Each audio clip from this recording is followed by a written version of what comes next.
Friends, আজকের এই ভিডিওতে আমরা দেখব যে প্লে স্টোর অ্যাপ কীভাবে লক করতে হয়। যদি আপনাদের ঘরে ছোট বাচ্চা রয়েছে এবং তারা প্লে স্টোর থেকে বিভিন্ন ধরনের গেম ডাউনলোড করে, তাহলে এই ভিডিওটাকে দেখে খুব সহজে আপনি ফোনের সেটিংস থেকে প্লে স্টোরকে লক করে রাখতে পারবেন।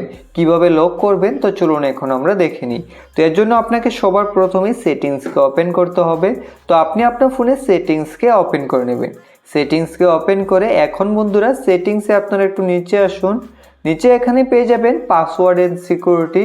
তো এখান থেকে পাসওয়ার্ড এন্ড সিকিউরিটিতে ক্লিক করবেন। ক্লিক করার পর এখন এখানে দেখতে পাবেন আপনাদের ফোনে অ্যাপ লক লেখা থাকবে। আবার অনেক ফোনে প্রাইভেসি অ্যান্ড অ্যাপ এনক্রিপশন লেখা থাকে। যদি আপনাদের ফোনে অ্যাপ লক থাকে তাহলে আপনি অ্যাপ লকে ক্লিক করবেন, না হলে প্রাইভেসি অ্যান্ড অ্যাপ এনক্রিপশনে ক্লিক করে দেবেন। ক্লিক করার পর এখন বন্ধুরা এখান থেকে আপনাদের পাসওয়ার্ড দিতে হবে, যেই পাসওয়ার্ড দিয়ে আপনি প্লে স্টোরকে লক করতে চান। তো এখান থেকে আপনারা যে কোনো পাসওয়ার্ড দিয়ে দেবেন। 6 অঙ্কের একটা পাসওয়ার্ড দিয়ে দেওয়ার পর এখন সেই পাসওয়ার্ডটাকে এখানে আবার দিয়ে কনফার্ম করবেন। কনফার্ম করার পর এখন বন্ধুরা এখানে আপনারা দুইটা সিকিউরিটি কোশ্চেন দেখতে পাবেন। এই কোশ্চেন পরে তার অ্যান্সার আপনি দিয়ে রাখবেন। যদি কখনো পাসওয়ার্ড ভুলে যায় তাহলে আপনি সিকিউরিটি কোশ্চেনে অ্যান্সার দিয়েও অ্যাপ লককে আনলক করতে পারবেন। তো এখন এখানে আপনারা কোশ্চেন পরে অ্যান্সার দেবেন, আর যদি অ্যান্সার কী হবে বুঝতে না পারেন তাহলে এই দুই জায়গায় আপনি আপনার নামও লিখে দিতে পারেন। এখন এখান থেকে নেক্সটে ক্লিক করবেন, তারপর এখান থেকে অ্যাড এ লেটারে ক্লিক করে দেবেন। এখন বন্ধুরা এখান থেকে আপনি অ্যাপ এনক্রিপশনে ক্লিক করুন। অ্যাপ এনক্রিপশনে ক্লিক করার পর এখন এখান থেকে আপনি গুগল প্লে স্টোরকে খুঁজে বার করুন, যেহেতু আপনি প্লে স্টোরকে লক করে রাখতে চান।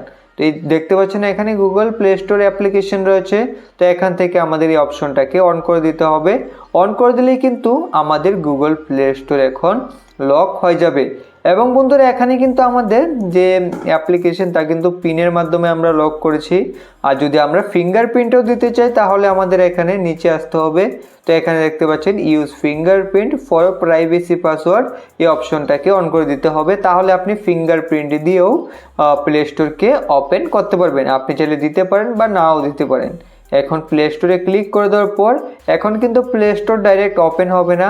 এখান থেকে হয় আপনাদের পাসওয়ার্ড দিতে হবে, না হলে এইভাবে এখান থেকে ফিঙ্গারপ্রিন্ট দিয়ে তারপরেই প্লে স্টোরকে আনলক করে প্লে স্টোর থেকে কোন ধরনের অ্যাপ্লিকেশনকে ডাউনলোড করা যাবে। তার আগে কেউ প্লে স্টোরকে ওপেনও করতে পারবে না, কোনো ধরনের অ্যাপ্লিকেশনকেও ফোনে আর ইনস্টল করতে পারবে না। তো এইভাবে খুব সহজে আপনি প্লে স্টোরে লক লাগিয়ে রাখতে পারবেন।